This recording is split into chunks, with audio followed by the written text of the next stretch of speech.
How are public schools funded? Did you know that the first public school was built in Boston in 1635? 400 years later, there are nearly 100,000 schools nationwide.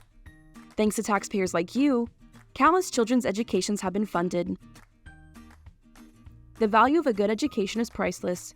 Without one, it is difficult to go to college, get a job, or make ends meet. As a school district, our job is to operate and manage local public schools, making sure children have a safe, supportive environment to learn in. How are schools funded? When you pay local, state, and federal taxes, some of that money gets funneled back to public schools. Federal funds are distributed to state education funds and various grant programs. In California, the state spends about 40% of its annual budget on education. Based on student population, demographics, and economic need, the state decides how much money is allocated to school districts using what is known as the Local Control Funding Formula, or LCFF. This formula tells the state how much a district should need to operate. Once the LCFF declares the dollar amount needed by a district, that amount is first funded by local funds.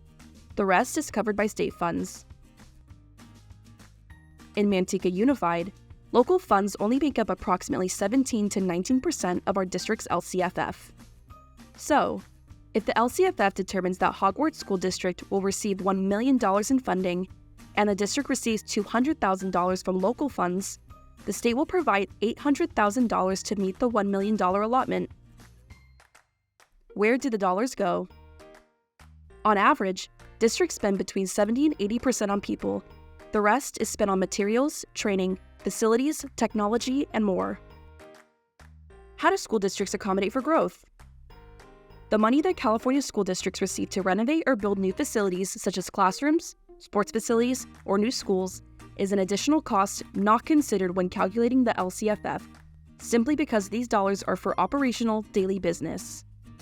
Modernizations and new builds are funded mostly through local dollars first, via developer fees, special taxes such as Mello-Roos taxes, and local and state bonds. Cities do not plan schools, but they should account for schools in their planning process to secure land areas, control the impact of residential growth, and update traffic infrastructure. When is it time to build a new school?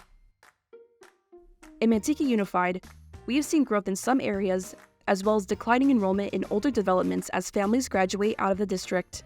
As good stewards of taxpayer dollars, we want to effectively spend money to provide all students with an equitable learning experience. To build a new school, many things are taken into consideration. Not only do we need enough local funding, we need enough students to fill seats in multiple grade levels.